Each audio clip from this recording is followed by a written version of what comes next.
So after spending about 6 months making virtually useless content, I decided that today will be the day that I make a video addressing the actual fundamentals of the game. Oh my god! Okay, it's happening! Everybody stay calm! What's the Everybody procedure, stay calm. everyone? What's the procedure? Stay calm! Wait. Just kidding. Kind of. Well, not really, but today's video will be tackling on the 5 biggest mistakes that I noticed lower MMR players making from when I was coaching them, that I conclusively believe to be the reason why they're not climbing.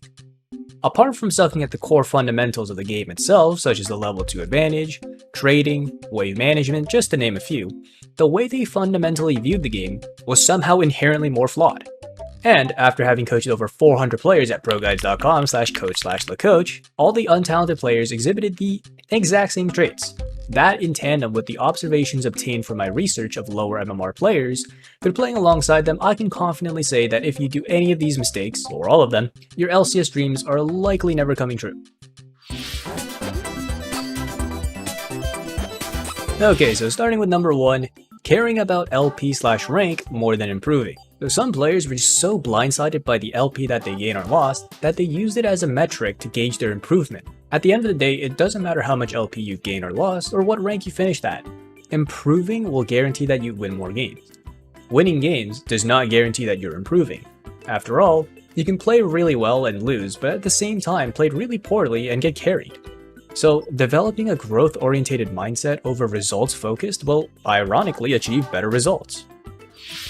Moving on to number 2, we have not being proactive. If I had $1 for every time I saw a player playing super passively in fear of making mistakes, waiting for their team to do something, or even waiting for the enemy team to conveniently make a mistake, I'd be able to pay my editor a wage that wouldn't be considered a federal crime. These players had zero idea what fights they could win and when they could win them.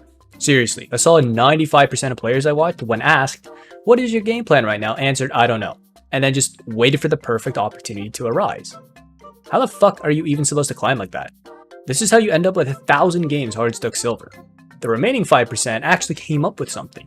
Sometimes wrong, sometimes right, sometimes dumb as hell. But at least I had something to work with. It really is as simple as stop autopiloting and think more. Be proactive, observe your surroundings, make an educated guess, an hypothesis if you will. Then act upon it. If it goes to shit, you learn from it. Everybody makes mistakes. For example, my parents made a mistake about, let me check my birth certificate real quick. About 19 years ago. And they learned from it. After all, I'm an only child. Good players learn from their mistakes. Bad players don't. If you're afraid to make mistakes, you're afraid to learn. Alright, so next up at number 3, we have believing in the existence of some kind of secret formula. These players are constantly jumping ship to a new role and or champion that is S++ tier in whatever the latest play these champs for free LP video that they could find, or whatever they saw being played in pro play, and that by playing that champion, they would climb without any regard for the fundamentals of the game itself. Good fundamentals bring out a champion's strength, not the other way around. Speaking of fundamentals, you can't watch one guide on wave management and expect to be able to replicate it perfectly in your very next game. It's like watching LeBron slam dunk or Steph shoot a 3 and trying to do that in your next pickup game. It just doesn't happen like that. When it comes to League, it's like any other traditional sport. Practice, practice, practice. There are no shortcuts. Take Season 7 World Championship winning mid laner Crown for example. This man supposedly played over 4,000 solo queue games in Season 5 alone. So just play a lot, it's as simple as that, while of course being proactive and learning from your mistakes. Number 4, tilt. This one is probably the easiest to do. Just don't tilt. Don't make tilt plays. Focus on yourself instead of your teammates. Type what only needs to be said. Mute toxic players. In fact, as you get better, expect to get worse teammates. What kind of fucked up matchmaking gives good players good teammates anyways? Will having a good attitude help you win more and lose less? Absolutely not. But at least you won't be losing any sleep over it. This is a motto that I've been following for years. Life is short, the game is shit, gotta have fun with what we do. Have fun getting better. You still have to wake up tomorrow and work your dead-end 9-to-5 job anyway, so whether you lose a game in bronze, silver, gold, or plat will not change the fact that we're all gonna end up old and fat. Number 5, lack of knowledge. There is absolutely no excuse to not know something League related nowadays.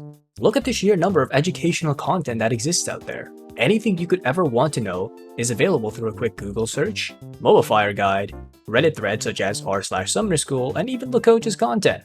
All of which is free of charge, by the way.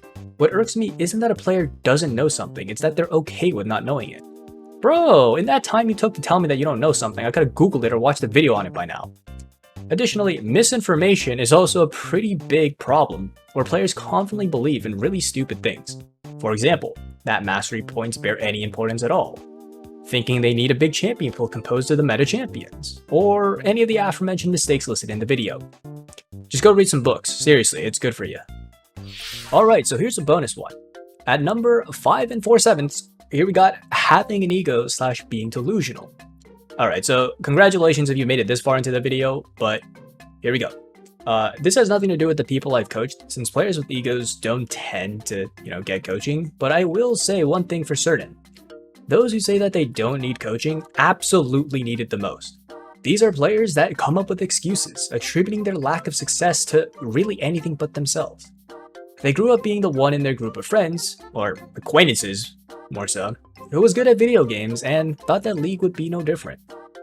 Yet here they are 5 seasons later, hard stuck plat with a negative win rate, while still envisioning themselves as the next Faker. They're really stubborn in their ways, and I speak from experience because I was just like that. I hit Diamond 5 in Season 8 and had the biggest ego imaginable. What allowed me to continue improving was to remind myself that I was still and will always be a student of the game. In conclusion, contrary to common belief, the biggest detriment to a League player's climb is actually themselves and not their shit teammates.